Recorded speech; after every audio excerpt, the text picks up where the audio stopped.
Forward, the Light Brigade. Charge for the guns, he said. Into the valley of death rode the 600. Lord Tennyson, 1854. Light of Destruction is the ultimate booster set for the GX era, and merges the tight theming of the penultimate Phantom Darkness, and even echoes the competitive archetype of the anti-penultimate Gladiator's Assault. While the Phantom Darkness was focused on the dark attribute, Light of Destruction is the antithesis, actually introducing not one, but two distinct light attribute archetypes, as well as supporting a third to a degree. But before I get to those, I want to cover some of the miscellaneous cards in the set. It looks like there are actually a couple dark counterpart holdovers from the Phantom Darkness, like Dark General Freed and Dark Valkyria, drawing attention to how there is always darkness in the light, similar to how there is light in the Phantom Darkness with Cyber Valley and Prime Material Dragon. Or maybe this is just poor planning. There are only a few generic light support cards in the set, with highlights being Honest and the Light of Redemption, and I guess Guardian of Order. Honest is a very strong card, allowing your monsters to attack over anything, and is great as a defensive maneuver or an option to push damage. It is funny to see that Honest actually got a dark counterpart of its own, creatively named Dark Honest. On the other hand, Light of Redemption is actually pretty similar to Dark Eruption, able to retrieve more targets, but with a life point cost, and affecting the Banish Zone instead of the Graveyard. Guardian of Order is good for board presence, and may be useful in Galaxy Photon decks since it is a level 8. All of these cards are good generic support for the attribute, but pretty paltry compared to the dark support in the previous set. As far as Degenerate cards, I would say that only Substitute fits into this category, and debatably so, as the card is fine in Frog decks or even Froggy Monarchs at the time, but becomes a problem with Tribute to Burn cards. We talked about a few of those last time. Speaking of which, I guess Flame Sprite Ignis could be a problem card since it tributes to burn, but it is a little finicky. Thankfully, those were the only cards I would call Degenerate, but there were also some notable Floodgates and even Volcanic Queen. Genzo Lord is an upgrade to the original trap-stopping Floodgate monster, then Summon Limit, Fossil Dyna, Pachycephalo, and even Fog King all restrict summoning. Then there is also Deck Lockdown, which shuts down pretty much just Gladiator Beasts, but does notably stop search cards as well. Angel 07 stops activated monster effects. Then, going back to Volcanic Queen, this monster is a prototype for kaijus, but still requires the normal summon like Lava Golem, and is largely obsolete now, but for the time, it was a decent removal option, often fitting into side decks more than anything. Moving on to the archetypes. A lot of existing archetypes got a card or two of support in this set, and Batteryman in particular got some really strong cards, like Short Circuit being the best example. This is the third light archetype that I mentioned earlier, but enough stalling. Let's talk about the two interesting archetypes introduced in the set. The first is the Arcana Force, based on the major arcana of the Tarot. They have the unique mechanic of having effects based on coin flips, generally with one positive and one negative option. I've covered the Arcana Force archetype in detail in another video, but I will summarize it to say that their positive effects are generally okay to underwhelming, and the negative effects are marginal to terrible, resulting in most of the cards being useless to bad. This is not the competitive archetype in the set. That honor goes to Lightsworns, which, like Glads, hit the ground running. And like the Glad video, I'm going to be covering their first wave of support, with frequent references to the Gladiator Beasts, as this stab at a competitive archetype is iterative, to say it politely. Instead of tagging in and out, Lightsworns mill cards from the top of the deck, usually during the end phase. I think internally this was seen to be an upside, and might have had a role in the balancing of cards, but to me, I feel like the number of cards milled is a little random. You will see why in a minute.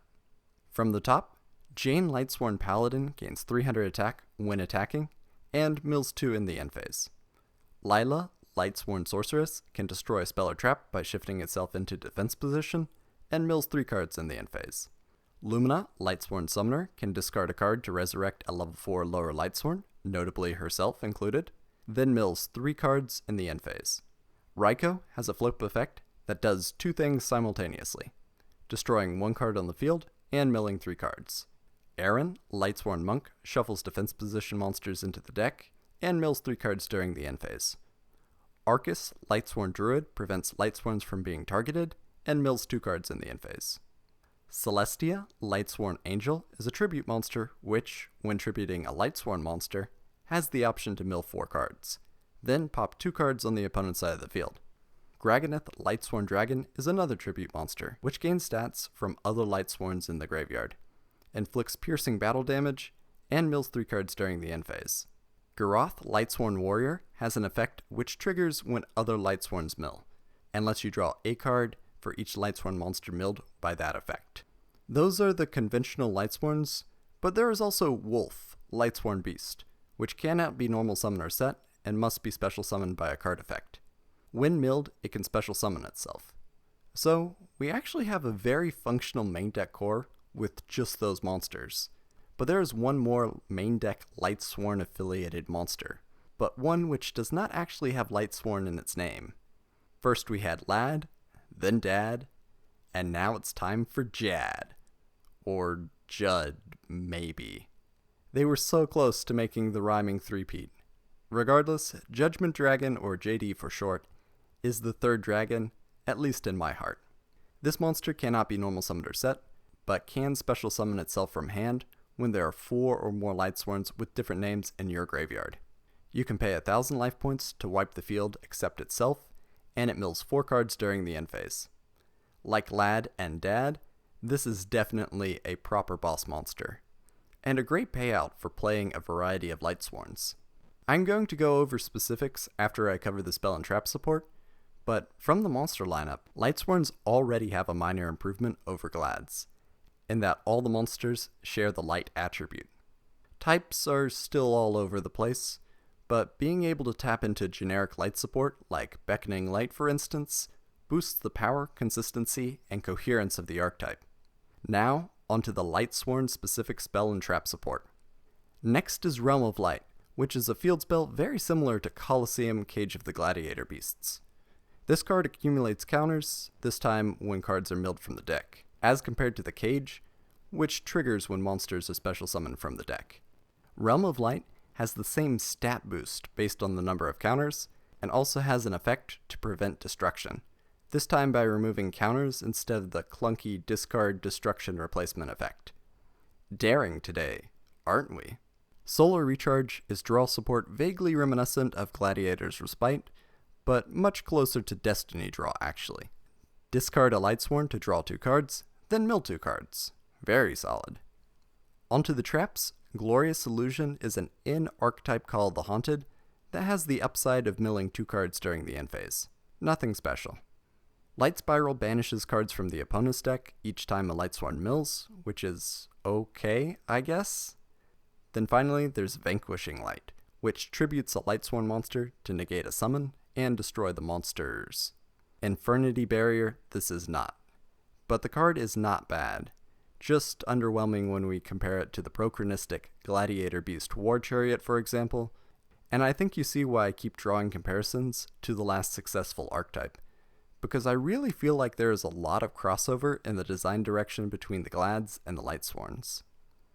If the Phantom Darkness is the beginning of the end, then the Light of Destruction is the final climactic conflict, the forces of darkness and light squaring off, as the finale for the GX era.